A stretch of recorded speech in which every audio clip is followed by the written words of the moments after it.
application.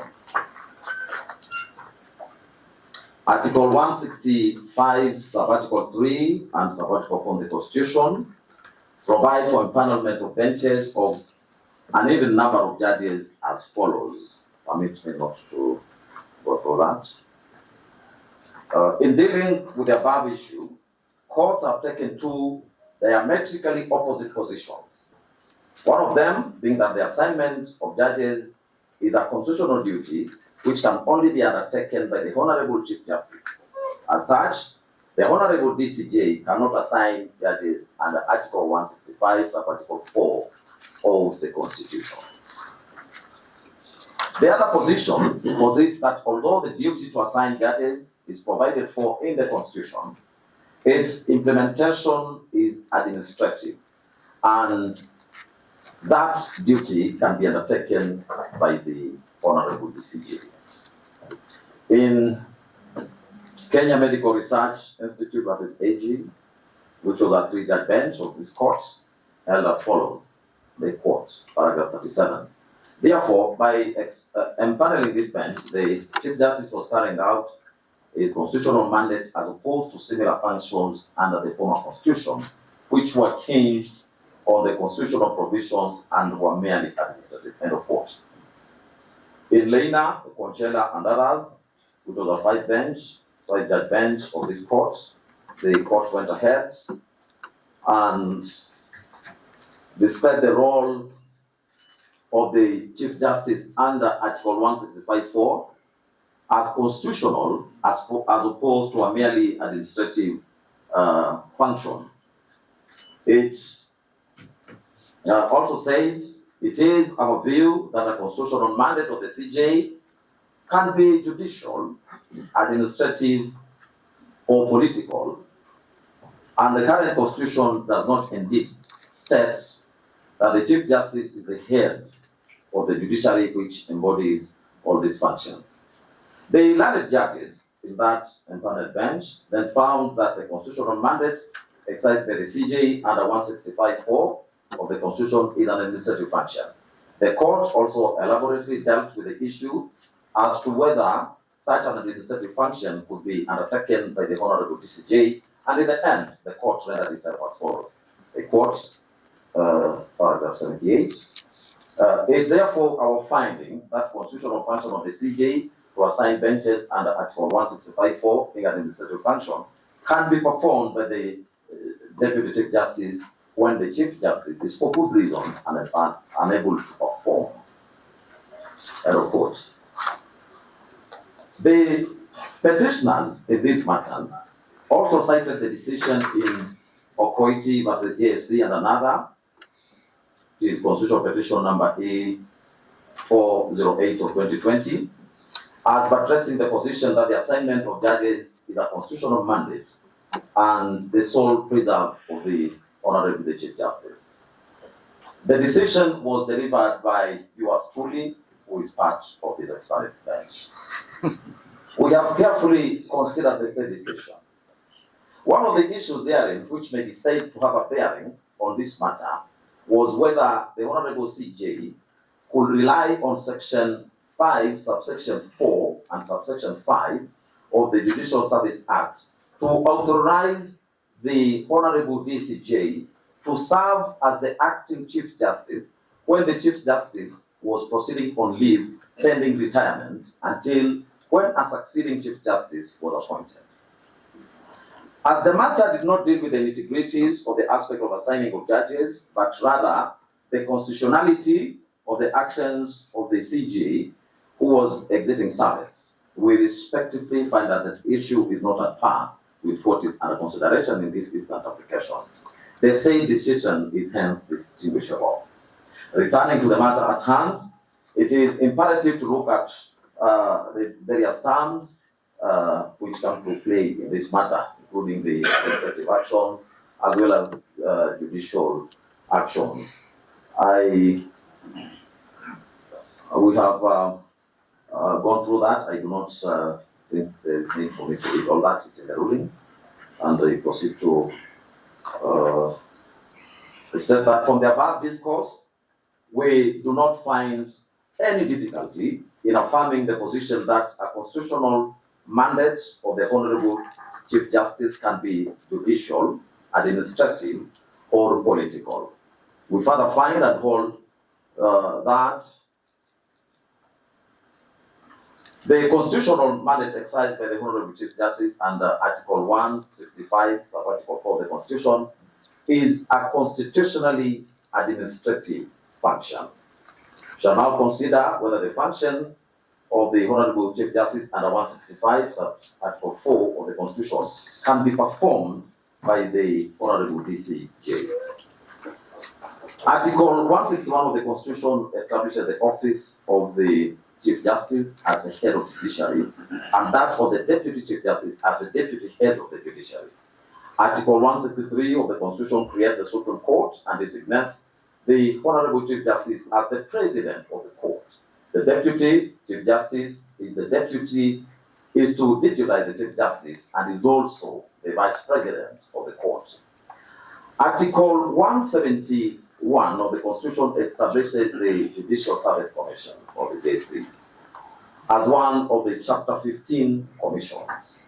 The Honorable Chief Justice in JC is the chairperson, and in this scenario, and unlike the constitutional architecture in Articles 161 and 163, the Honorable DCJ is not the Vice Chairperson of JSC.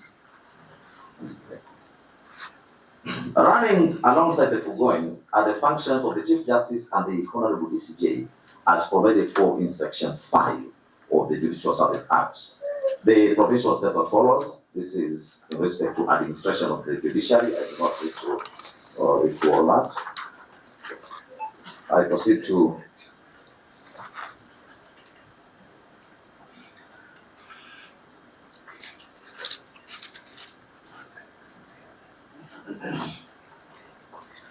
say that the decision in Lena Conchela also dealt with the definitions and various types of deputies, and ultimately rendered itself in the following manner. I think this one I should quote. Paragraph 77, it says, "It has been canvassed before us that where the Constitution intends the Deputy Chief Justice to act on behalf of the Chief Justice, it has expressly stated so." Specific examples cited were Articles 141.1, 144.4, 148.4. These provisions fall under Chapter 9 of the Constitution that deals with the executive. This chapter does not have a general provision as regards the deputization of the Chief Justice by the Deputy Chief Justice, as is provided for in Article 161 2b in Chapter 10 of the Constitution on the judiciary. Hence, the provision of the deputization of the Chief Justice is Chapter number 9. A holistic and purposeful interpretation of Article 161 2b of the Constitution and Section 5 of the Judicial Service Act leads us to the conclusion that the Deputy Chief Justice substitutes the Chief Justice where necessary. End of quote. In the end, the learned judges found and held that the constitutional function of the Honorable Chief Justice to assign the benches under Article 165 of the Constitution, being an administrative function, can be performed by the DCJ when the DCJ is for good reason unable to perform this function. On our part, we have carefully addressed our minds to the issue. We find that there was a deliberate scheme by the drafters of the Constitution for the Honorable DCJ to deputize the Honorable CJ as Deputy Head of the Judiciary and as the Vice President of the Supreme Court, but not in the JSC. Such was an emphasis on the various manifestations of the constitutional duties bestowed upon the Honorable Chief Justice and the Honorable DCJ. As such, the prevailing legal position is that the Honorable DCJ can deputize the Honorable CJ in discharging judicial functions and in the administration of the judiciary as an arm of government, but cannot do so in respect of the affairs of the JSC. Our attention has also been drawn to the provisions of Article 259, sub-article 3b of the Constitution, which states as follows. This refers to construing the Constitution, and Article 3 provides as follows: every provision of this Constitution shall be construed according to the doctrine of interpretation that the law is always speaking, and therefore, among other things, b.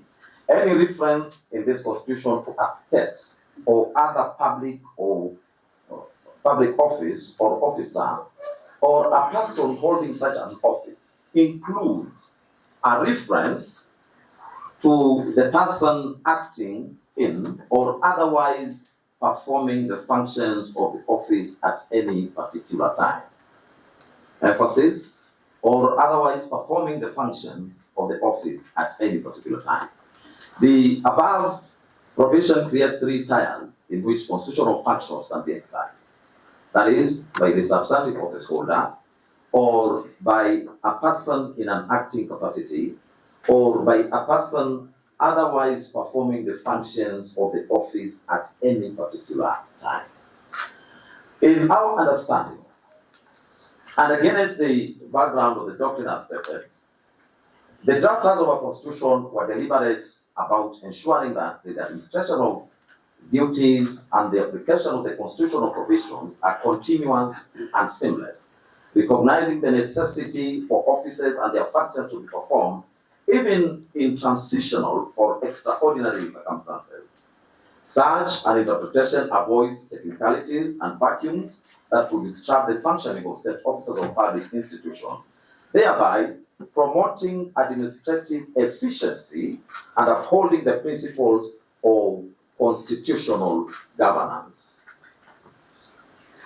The provision reflects the broader principles of the rule of law and good governance, which require that state and public officers continue to function effectively even during periods of transition or when the substantive office holder is unavailable.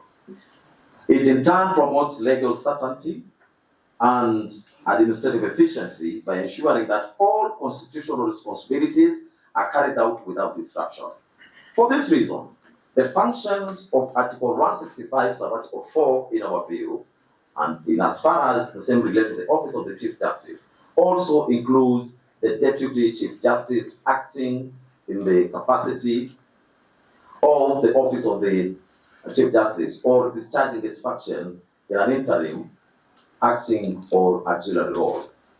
At this point in time, we also wish to point out that the Honorable Chief Justice empaneled this very bench on the 14th day of October 2024 to deal with 6 constitutional petitions that inter alia challenged the first petitioner's impeachment process in the National Assembly.